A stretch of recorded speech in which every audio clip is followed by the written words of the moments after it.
Hi Alicia, how are you doing? I'm Stephen Franklin, the Vice President Research and a Professor of Geography at the University of Saskatchewan.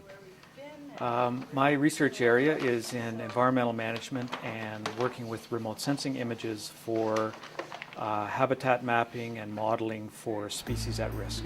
What we're trying to do is we're trying to relate a suite of environmental indicators to a suite of health indicators that species exhibit, so associated with their use of the habitat.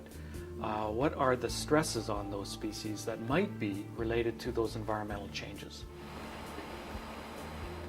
The most recent work has been with grizzly bears and with caribou, but we have a suite of techniques that we feel will be appropriate for a large number of different species at risk, including pine marten, perhaps international species like tigers and other animals.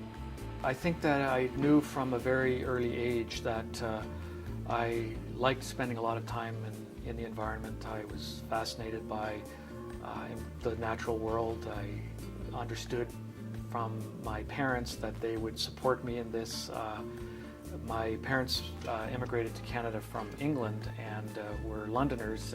Lived in Toronto. I grew up in Toronto, but it was clear that they had embraced the Canadian North and the Canadian attachment to the environment in that process. Many of my younger summers were spent camping or learning about the environment in various settings.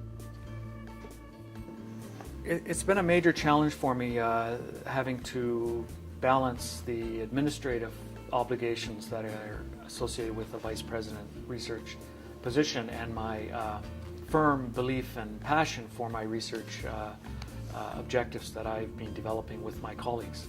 But I have found that the University of Saskatchewan has been particularly generous in understanding my needs to involve myself in this research project. We'd like to find, if we can, the way in which we can continue to develop economically the landscape, but not at the expense of environmental values that we hold dear.